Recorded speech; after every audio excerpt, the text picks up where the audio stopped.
Stop being dramatic, my uncle said, leaning back in his leather chair like he owned the room. He did own the room. That was the problem. I was 27 years old, sitting across from him in the living room of the house my father built, holding a piece of paper that my uncle insisted was worthless. A photocopy of a property transfer agreement. Something my father had apparently signed 3 weeks before he died. Dad would never have done this, I said. My uncle smiled the way people smile when they've already won and they know it. Slow, patient, like he was waiting for a child to finish a tantrum. Grief does strange things to the mind, sweetheart. You're seeing things that aren't there. My cousin Brandon, who was 22 and had never held a job for longer than 4 months, was sitting on the couch that used to be my mother's, scrolling his phone. He didn't even look up.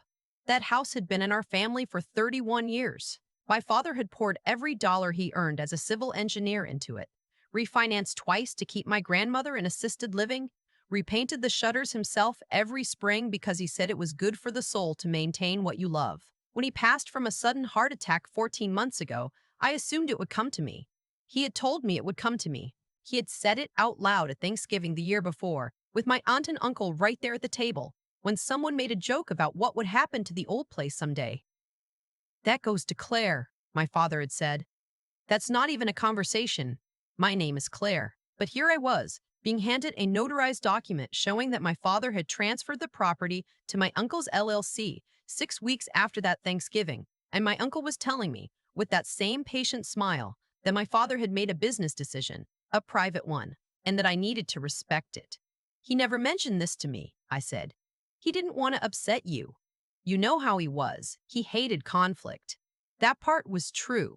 My father had hated conflict. He avoided difficult conversations the way most people avoid traffic. It was the one thing about him that used to frustrate me, how he would go quiet instead of confronting something. But there was a difference between avoiding conflict and secretly signing away the family home. Those were not the same man. I want to see the original, I said. You're looking at a certified copy. I want to see the original document, the one with his actual signature. My uncle stood up. That was my answer. I drove home in silence. I lived 40 minutes away in a one-bedroom apartment I'd been renting since I finished my graduate degree in library science. Not a glamorous life, but a real one.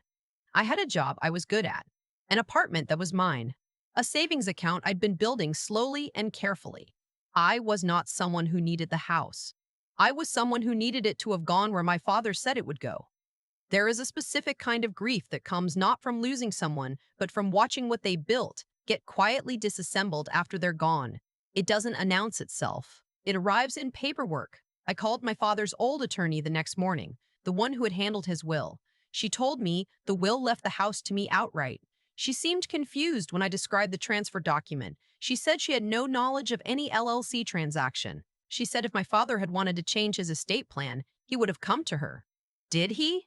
I asked. No, she said. He did not. I sat with that for a long moment. Is there anything I can do? I asked. There are things worth looking into, she said carefully. If you want to pursue this, I can refer you to someone who handles estate litigation. But Claire, I want you to understand that if the transfer was properly executed and notarized, challenging it will take time and it will be expensive. How expensive? She gave me a number. I looked at my savings account. Okay, I said. Give me the referral. The estate attorney's name was Margaret. She was 60 years old, had silver hair cut close to her head, and wore reading glasses that she took on and off repeatedly during our first meeting like punctuation. She did not waste words. She reviewed the copy of the transfer document, asked me several questions about the timeline, and then asked me something that seemed strange at the time. What did your father use for email? Gmail, I said. He'd had the same account since probably 2009. And do you have access to that account? I thought about it. My father had given me his passwords 2 years before he died, in one of those practical, quietly devastating conversations where a parent acknowledges they are getting older and wants to make sure someone can handle things. I had written everything down in a small notebook that was still in my kitchen drawer. Yes, I said. I want you to go home, Margaret said, and I want you to search that email account for anything related to the property. Any correspondence with your uncle? Any communication with a notary or an attorney you don't recognize, and I want you to look at the metadata on the PDF of that transfer document your uncle gave you. The metadata?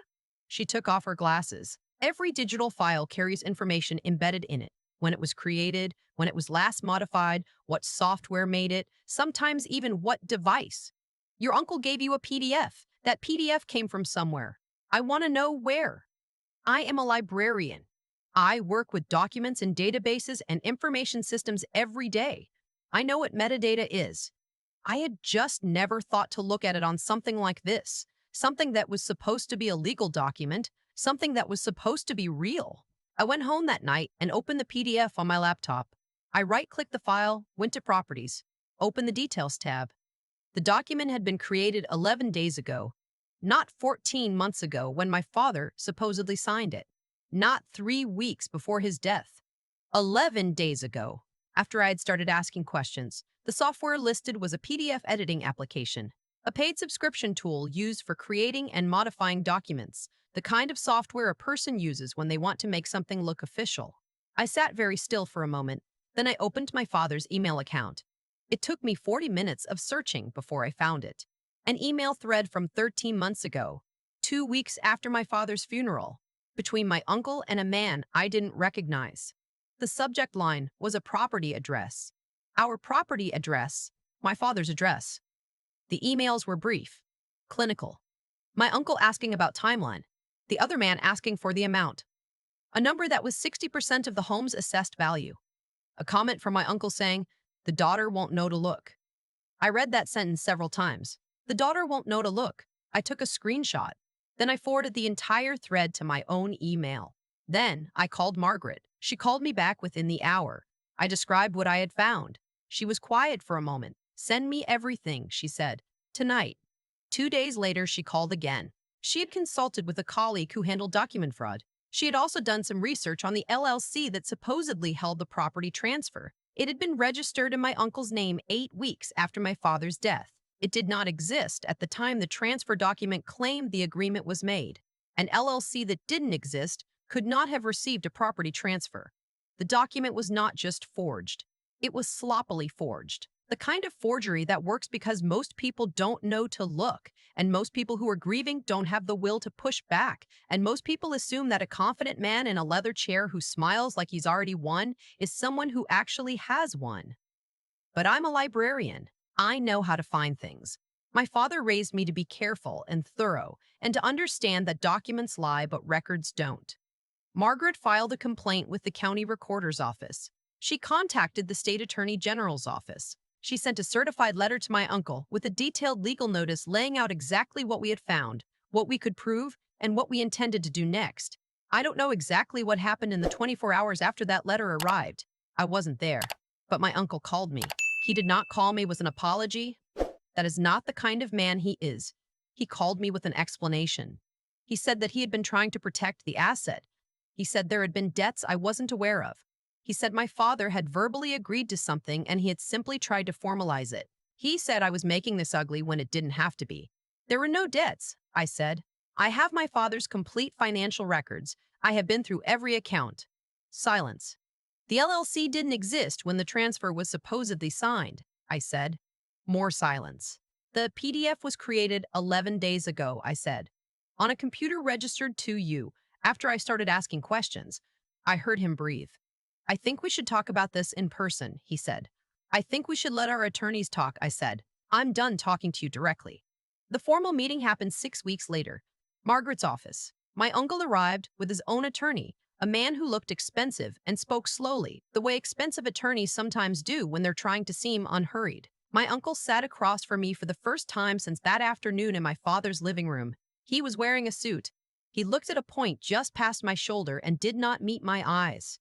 Margaret walked through the evidence without theater. She was not a dramatic person. She laid out the document creation date, the LLC registration date, the email thread, the forensic analysis of the PDF's editing history, and a signed statement from my father's original attorney confirming that no changes to the estate plan had ever been made. My uncle's attorney asked several procedural questions. He took notes. He did not look at my uncle. There was a moment near the end when my uncle spoke directly to me. He said, "I was your father's brother. We were family." I thought about that word. Family. I thought about the way he had smiled at me in that chair. I thought about the email. "The daughter won't know to look." He was my father, I said, not yours to use. The property came back to me. There were no criminal charges filed, though the Attorney General's office opened an inquiry that I was told could take time to resolve.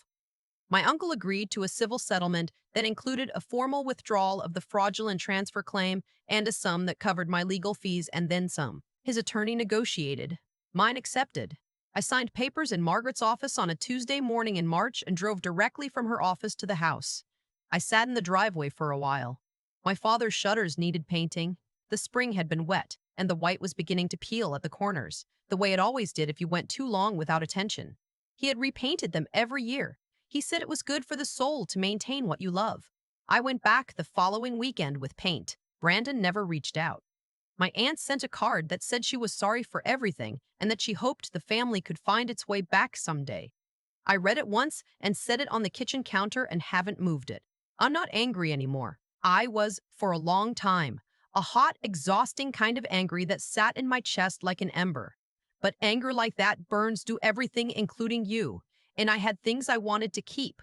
What I have instead is clarity about who my father was, about what he built and why, about the difference between people who love you and people who simply stand nearby, close enough to look like family from a distance.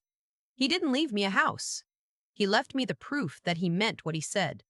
That takes a long time to fully understand. But I think I'm getting there. He was right about the shutters, too. Maintaining what you love is good for the soul.